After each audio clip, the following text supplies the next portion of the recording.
ഫഹദിന് കാലിടറുന്നുവോ? Multiplex ചിത്രങ്ങളിലെ നായകനായിരുന്നു ഫഹദ് ഫാസിൽ. അത്തരം ചിത്രങ്ങളിൽ അയാൾ ഗംഭീരമായി പെർഫോം ചെയ്യും. അതെല്ലാം വിജയിക്കും. 22FK, diamond necklace, Bangalore days, north 24 Kaatham എന്നീ ചിത്രങ്ങളിലെ ഫഹദിനെ നോക്കിയാൽ മതി. എന്നാൽ നാട്ടിൻ പുറത്തുകാരനായി ഫഹദ് എത്തിയ ചിത്രങ്ങളിൽ ആമേൻ, അന്നയും റസൂലും മാത്രമേ വിജയിച്ചുള്ളൂ. ഫ്രൈഡേ, റെഡ് വൈൻ എന്നീ ചിത്രങ്ങളെല്ലാം പരാജയമായിരുന്നു. ജെയിംസ് ആൽബർട്ട് സംവിധാനം ചെയ്ത മറിയമുക്ക് എന്ന ചിത്രത്തിൽ ഫഹദ് കടപ്പുറത്തെ ഫെലിക്സ് എന്ന കഥാപാത്രത്തെയാണ് അവതരിപ്പിക്കുന്നത്. ഫെലിക്സ് ആയി ഫഹദ് നന്നായി അഭിനയിച്ചിട്ടുണ്ട്. പക്ഷേ പ്രേക്ഷകർക്ക് ഇഷ്ടപ്പെടുന്നില്ല. ഓരോ താരങ്ങൾക്കും ഓരോ റേഞ്ചുണ്ട്. അതിൽ നിന്ന് കളിക്കുമ്പോഴേ അവർക്ക് സേഫായി കളിക്കാൻ കഴിയൂ. ദിലീപിന് കോമഡി കഥാപാത്രങ്ങൾ. അതിൽ നിന്ന് മാറിയപ്പോൾ അയാൾക്ക് കഴിഞ്ഞ വർഷം അടിപതറി. അതുപോലെ തന്നെയാണ് ഫഹദിന്റെ കാര്യവും. കഥാപാത്രം നന്നായതുകൊണ്ട് പ്രേക്ഷകർക്ക് ഇഷ്ടപ്പെടണമെന്നില്ല. എങ്കിൽ മറിയമുക്ക് എന്ന ചിത്രത്തിൽ ഫഹദിനെ ആദ്യം കൈയടിച്ച് സ്വീകരിച്ച പ്രേക്ഷകർ ഒടുവിൽ കൂവി തോൽപ്പിക്കുകയാണ്. ഓരോ കഥാപാത്രങ്ങളെയും വ്യത്യസ്തമാക്കാൻ ഫഹദ് ശ്രമിക്കാറുണ്ട്.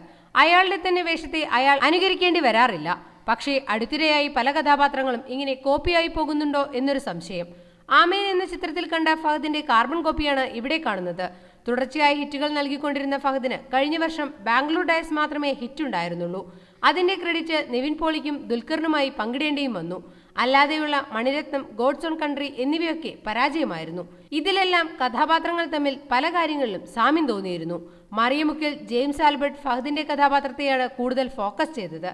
അതോടെ കഥയിൽ പാളിച്ചയും സംഭവിച്ചു. തുടക്കത്തിലുള്ള ഉദ്വേഗം പിന്നീട് നഷ്ടമായി. ഒടുവിലെത്തുമ്പോഴേക്കും കുത്തഴിച്ച പുസ്തകം പോലെയായി. 2015 തുടക്കം തന്നെ ഫഹദിന് പാളിച്ചയാണ്. വരും ചിത്രങ്ങൾ അത് പരിഹരിക്കുമെന്ന് പ്രതീക്ഷിക്കാം.